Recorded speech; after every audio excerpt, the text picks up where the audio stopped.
Hello friends, जय माता दी। कैसे हैं आप सब? दोस्तों, आप सभी को मैंने प्रॉमिस किया था कि इस बार होली के बाद एक ऐसा उपाय बताऊंगी जो आपके घर में धन संपत्ति के भंडार भरेगा। और यही करना है आपको इस बार होली की झलक में। मैंने आपको बताई है कि जब होलिका दहन के लिए आप जाएंगे तो आपको अपनी थाली में थोड़ा सा कच्चा सूत रखना है और साथ ही साथ आपको हल्दी की गांठें रखनी है। जी हाँ दोस्तों, ये दो चीज़ें हैं, ये आपके घर में धन और संपदा को लेकर के आती है। और जो भी लोग हैं सभी को ध्यान रखना है कि होली के दिन नेक्स्ट डे सभी सुहागन महिलाओं को डोरा ज़रूर लेना है। कैसे लेना है आपको बता दूं, ये कहा जाता है संपदा का डोरा। संपदा यानी लक्ष्मी का डोरा। कहीं कहीं इसे दशा माता के नाम से भी कहा जाता है। और वैसे देखा जाए तो चैत्र माह के कृष्ण पक्ष की दशमी तिथि को दशा माता की पूजा की जाती है। कहा जाता है एक ऐसा व्रत है जो आपके बिगड़े ग्रहों की दशा को सुधार कर आपके जीवन में सुख समृद्धि सौभाग्य धन संपत्ति की पूर्ति करता है। और नाम के अनुरूप ही ये आपके इसकी पूजा करने से आपके परिवार की दशा को सुधार देता है। दशा माता या संपदा माता का पूजन अक्सर जो उत्तर भारत के राज्य हैं इनमें किया जाता है। राजस्थान हो, गुजरात हो, पंजाब हो, महाराष्ट्र हो, इन सभी जगह दशा माता की पूजा करने की परंपरा है। और चैत्र माह के कृष्ण पक्ष की दशमी तिथि को सुहागन स्त्रियां व्रत को धारण करती है। लेकिन नियम इसका जो डोरा है ये होली के अगले दिन शुरू हो जाता है। 10 दिन तक ये व्रत चलता है। और होली पूजन वाली सामग्री में जो मैंने आपको बताया था, हल्दी की गांठ लेनी है और सूत की ककड़ी, यानी जो कच्चा सूत होता है, इसकी गिंडी जो होती है पतली पतली, उसे सूत की काचा कुकड़िया भी कहते हैं, वो लेकर के इसकी पूजा की जाती है। जीवन में जब आपके जीवन में कठिन परिस्थितियां अगर बहुत ज़्यादा है, उनको अनुकूल बनाना चाहते हैं, बुरी दशाओं से मुक्ति पाना चाहते हैं, ग्रहों की बुरी दशाएं चल रही है उसको दूर करना चाहते हैं, तमाम परेशानियों को दूर करने के लिए सुहागन महिलाओं को इस बार ये डोरा ज़रूर लेना है। कैसे करेंगे? होली के नेक्स्ट दिन सुबह, जिस दिन कलर खेलने वाली होली होगी, उस दिन सुबह नहाने धोने के बाद आपको इस व्रत को धारण करना चाहिए। व्रत ना भी करें तो कम से कम आप कथा सुन के डोरा धारण कर लें। आप चाहें तो इसकी पूजा घर में ही संपन्न कर सकते हैं। एक साफ सुथरे कोने में स्वस्तिक का चिन्ह बना कर सकते हैं पूजन। या फिर आपके पास पान का पत्ता हो, नागरबेल, तो आप पूरी डंडी सहित पान का पत्ता लेना, ये ध्यान रखना है। और उस पर चंदन से आप दशा माता बनाकर उनकी पूजा कर सकते हैं। या फिर ये पूजा भगवान विष्णु के स्वरूप पीपल के पेड़ के पास भी कर सकते हैं। क्या करेंगे? जहाँ भी करेंगे दशा माता मान लीजिए थोड़ा सा चंदन से, और फिर कुमकुम काजल और मेहंदी की उनके पास में 10-10 बिंदी आपको लगानी चाहिए। फिर पीपल को चुनरी उड़ाई जाती है और 10-10 गेहूँ की 10 ढेरी पास में सजानी चाहिए। लड्डू, हलवा, लापसी या मीठा रोट जो भी आपके घर पे बनता है उसका भोग लगाएं। और 10 गांठों का डोरा भी आपको बना करके पूजा में वहाँ रखना चाहिए। एक छोटा सा स्वस्तिक बना लीजिए, उसके ऊपर 10 गांठों का डोरा पूजा में रख लीजिए। कैसे बनाएंगे 10 गांठों का डोरा? सबसे इम्पॉर्टेंट लक्ष्मी माँ का डोरा यही है। क्या करेंगे? जो हल्दी की गांठ है उसको घस के चंदन के जैसे बना लेंगे। और जो कच्चा सूत है उसको आप ये चीज़ें पहले दिन ही होली की अग्नि को दिखा दी जाती है, जिसकी ताप से ये चीज़ें दिव्य हो जाती है। और होली की जो झलक दिखाया हुआ धागा है, इससे 10 तार से लच्छी या गंडा बना लीजिए। फिर उसमें 10 गठाने आपको लगानी है। और इसके बाद जो हल्दी आपने घसी है उस हल्दी से इसको रंग लीजिए। और इसे ही दशा माता की बेल या सांपदा का डोरा कहते हैं। और इस डोरे का पूजन आप वैसे ही करें जैसे दशा माता की पूजन करें, कुमकुम पुष्प अक्षत आदि से। फिर धूप दीप जलाएं। जो पिछले साल डोरा ले चुके हैं लोग, वो पिछले साल का डोरा भी इस दिन अपने पास रखेंगे। इसके बाद आपको दशा माता की आरती वगैरह गानी है तो आरती कीजिए, परिक्रमा कीजिए पीपल के पेड़ की। और नल दमयंती वाली दशा माता की जो कथा है वो आपको पढ़नी सुननी चाहिए, दूसरों को भी सुनानी चाहिए। कुछ लोग 10 कहानियाँ भी सुनते हैं। और कथा सुनने के बाद दशा माता का जो नया डोरा है इसको गले में आप चेन में बांध लीजिए। इस धागे को पूरे साल धारण करना चाहिए, इससे परिवार में सुख शांति बनी रहती है।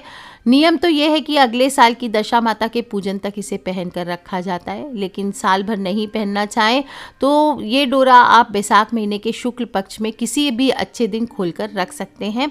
और इतना नहीं, अगर इतना भी नहीं पहनना चाहते हैं तो जिस दिन पहनते हैं उसी दिन रात में आप डोरे को उतार कर रख सकते हैं। कहाँ रखेंगे? पूजा के स्थान पे रखेंगे या अपनी तिजोरी वाली अलमारी में इसे रख देंगे, क्योंकि ये धन की चीज़ है, इसलिए लक्ष्मी माता का जो कटोरा है अगर दिवाली का, तो उसमें आप रख सकते हैं या धन के स्थान पर रख सकते हैं, लेकिन संभाल कर रखें। और अगले साल पीपल की जड़ में ये आपको बाद में दबा देना होता है। दोस्तों, जो गेहूं है, भोग है और पुराना डोरा, इसको लेकर के लास्ट में पीपल के पेड़ के पास जाना चाहिए और वहाँ की जड़ के पास मिट्टी में दबा दिया जाता है, या फिर पीपल में बांध के भी ये डोरा आप छोड़ सकते हैं अपनी मनोकामना बोलते हुए। कहीं कहीं पथवारी पूजन भी करते हैं दशा माता की पूजा करने के बाद, और सारी पूजा कंप्लीट होने के बाद पीपल के पेड़ की थोड़ी सी छाल खुरच कर आपको छोटी उंगली से पीपल के तने से सूखी छाल का टुकड़ा निकालना चाहिए, लेकिन अगर ठीक से निकाल सके तो, नहीं तो आप इसे नॉर्मल किसी चीज़ से निकाल लीजिए थोड़ी सी छाल खुरच कर, और इसे साफ कपड़े में लपेट कर तिजोरी में सोना चांदी जहाँ रखते हैं या आभूषण की तरह ही इसको संभाल कर रखना चाहिए। ऐसा करने से घर में माता लक्ष्मी का स्थायी निवास होता है, घर की दशा अच्छी होती है, क्योंकि पीपल की छाल को भी धन का प्रतीक माना जाता है। इस प्रकार छाल को घर में रखने से सुख समृद्धि होती है। जब व्रत पूरा हो जाए तो पूर्ति के रूप में 10 पूरियाँ, 10 सिक्के और 10 चम्मच हलवा ये किसी ब्राह्मणी को आप दे सकते हैं, या फिर घर की जो बुजुर्ग महिला हो उनको पैर छू करके आपको देना चाहिए। और जब वापस आप अपने घर में प्रवेश करेंगे तो अपने घरों पर हल्दी और कुमकुम, जो आप प्लेट में लेके गए थे पूजा के लिए हल्दी कुमकुम, उसी से घर में छापे बनाए जाते हैं। छापे आप किसी भी चीज़ के बना सकते हैं, स्वस्तिक बना सकते हैं, दशा माता बना सकते हैं, ओम लिख सकते हैं, त्रिशूल बना सकते हैं, जो आपकी इच्छा हो। इस दिन आपको दिन भर में एक ही बार अन्न ग्रहण करना चाहिए, वो भी सिर्फ एक ही प्रकार का अन्न का प्रयोग करना चाहिए, और नमक का प्रयोग पूर्णतः वर्जित है। तो आप प्लेन पूरियां और हलवा बना के खा सकते हैं। और इस दिन प्रयोग किए जाने वाले अन्न में गेहूं का प्रयोग विशेष तौर पर किया जाता है, इसे तैयार करके करना चाहिए। इस दिन आपको ध्यान रखना चाहिए, झाड़ू भी खरीदने का नियम होता है, तो या तो झाड़ू खरीद सकते हैं, और नहीं साफ़ सफाई के लिए नया झाड़ू खरीद करके उससे सफाई करना चाहिए और सारा कचरा बाहर फेंकना चाहिए। इस दिन किसी को पैसे भी उधार में नहीं देना चाहिए, पैसे खर्च नहीं किए जाते, कोई चीज़ ना खरीदें। कोई चीज़ बहुत ज़रूरत की हो तो एक दिन पहले ही खरीद कर रखना चाहिए, किसी को उधार ना दें, और अपने घर की कोई भी चीज़ इस दिन किसी को नहीं देना चाहिए।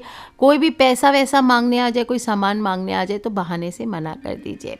और दशा माता का व्रत जीवन भर तक, जब तक शरीर साथ दे तब तक किया जाता है। इस व्रत का उद्यापन नहीं किया जाता, और कथा के बिना ये व्रत पूर्ण नहीं माना जाता। कथा भी इसकी बहुत ही इंटरेस्टिंग है। नल दमयंती की कथा है।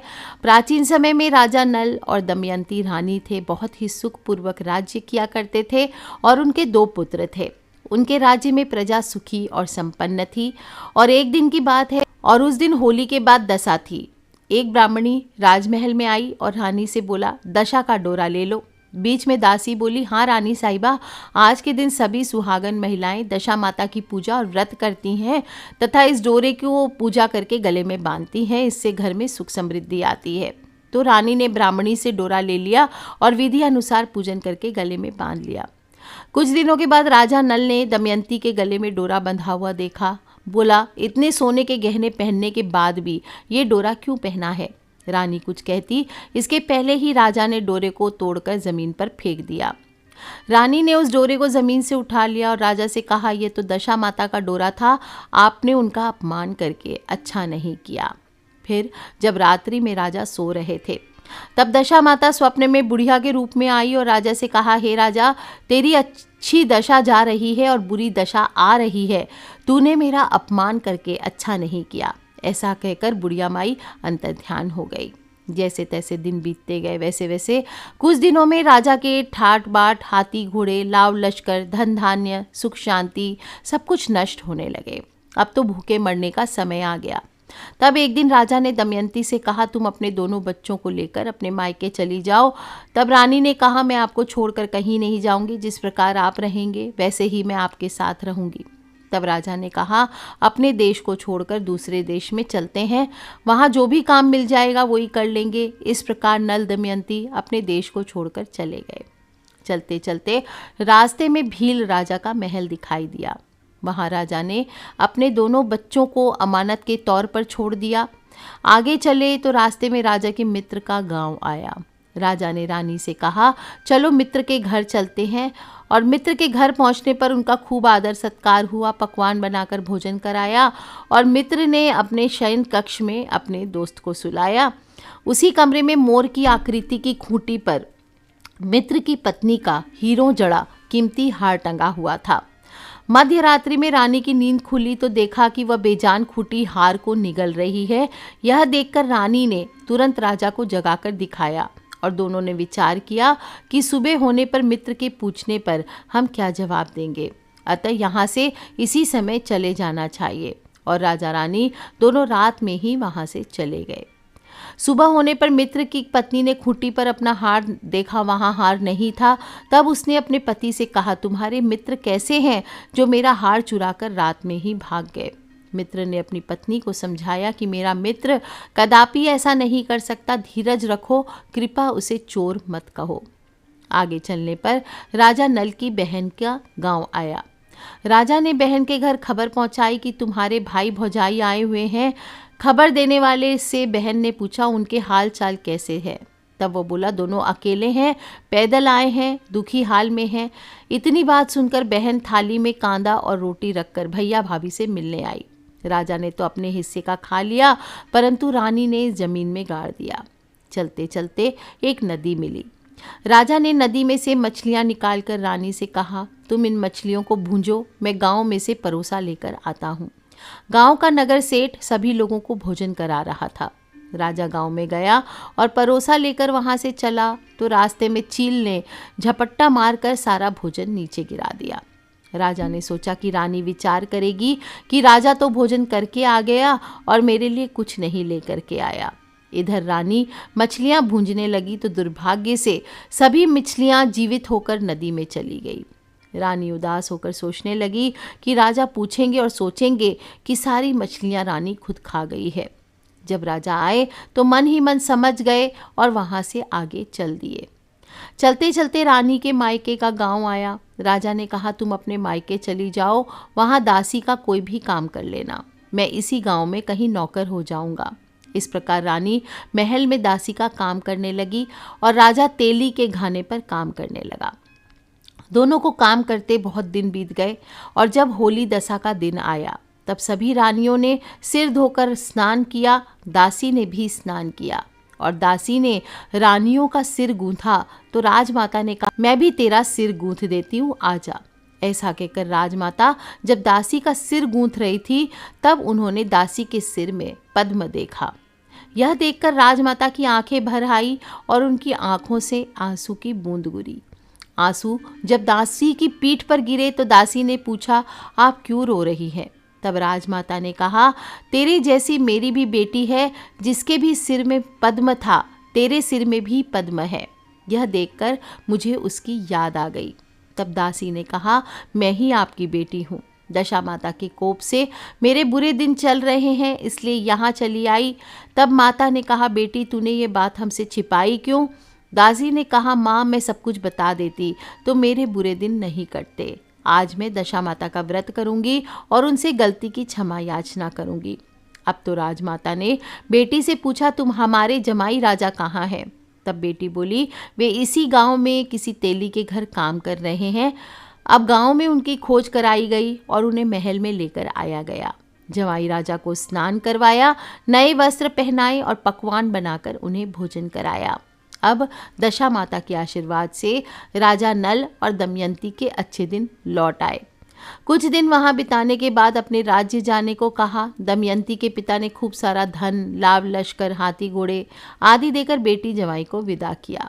रास्ते में वही जगह आई जहां रानी ने मछलियों को भूना था और राजा के हाथ से चील के झपट्टा मारने से भोजन जमीन पर आ गिरा था।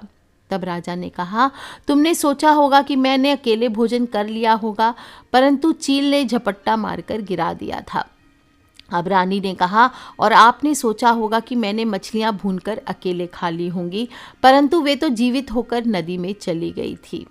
चलते चलते राजा की बहन का गांव आया। राजा ने बहन के यहाँ खबर भेजी। खबर देने वाले ने से पूछा कि उनका हाल चाल कैसे हैं। उसने बताया कि वे तो बहुत अच्छी दशा से आए हैं, उनके साथ हाथी घोड़े लाव लश्कर हैं। यह सुनकर राजा की बहन मोतियों की थाल सजा कर लाई। तभी दमयंती ने धरती माता से प्रार्थना की और कहा, माँ आज मेरी अमानत मुझे वापस दे दो। यह कहकर उस जगह को खोदा जहाँ कांदा रोटी गाड़ दिया था। खोदने पर रोटी तो सोने की और कांदा चांदी का हो गया। ये दोनों चीज़ें बहन की थाली में डाल दी और आगे चलने की तैयारी करने लगे। वहाँ से चलकर राजा अपने मित्र के घर पहुँचे। मित्र ने उनका पहले के समान ही खूब आदर सत्कार और सम्मान किया और रात्रि विश्राम के लिए उन्हें उसी शयन कक्ष में सुलाया। और मोरनी वाली खूंटी के हार निकल जाने वाली बात से राजा को नींद नहीं आई। आधी रात के समय वही मोरनी वाली खूंटी हार उगलने लगी तो राजा ने अपने मित्र को जगाया तथा रानी ने अपने मित्र की पत्नी को जगा कर दिखाया, आपका हार तो इसने निगल लिया था, आपने सोचा होगा कि हार हमने चुराया।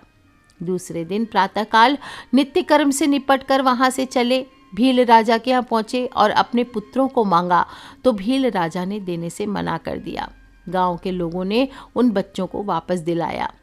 नल दमयंती अपने बच्चों को लेकर अपनी राजधानी के निकट पहुंचे तो नगरवासियों ने लाव लश्कर के साथ उन्हें आते हुए देखा। सभी ने बहुत प्रसन्न होकर उनका स्वागत किया। गाजे बाजे के साथ उन्हें महल में पहुंचाया और राजा का पहले जैसा ही ठाट बाट फिर लौट कर आ गया। राजा नल दमयंती पर दशा माता ने पहले कोप किया, ऐसा किसी पर मत करना और बाद में जैसी कृपा करी वैसी सब पर करना। इसी आशा के साथ आज दशा माता की कथा संपूर्ण होती है। बोलिए दशा माता की जय, सांपदा माता की जय। दशा खराब हो तो अनेक प्रकार की बाधाएं जीवन में उत्पन्न होती है और पूरी कोशिश करने पर भी जब कोई काम पूरा नहीं होता तो आपको इस कथा को अवश्य सुनना चाहिए। संकटों से उबारने वाली दशा माता का व्रत है और ये डोरा आपको ज़रूर लेना चाहिए। इस डोरे को, सांपदा का जो डोरा होता है, जो भी मनुष्य भक्ति भाव से होली के अगले दिन इस डोरे को लेता है उसके घर से सदा सदा के लिए दुख दरिद्रता दूर हो जाती है और घर परिवार की दशा सही बनी रहती है।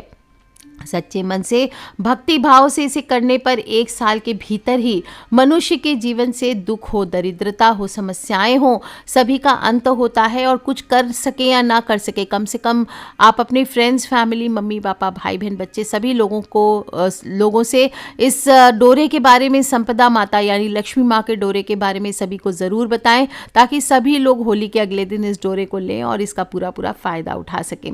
सो take care friends, love you all. जय माता दी, बम बम भोलेनाथ की।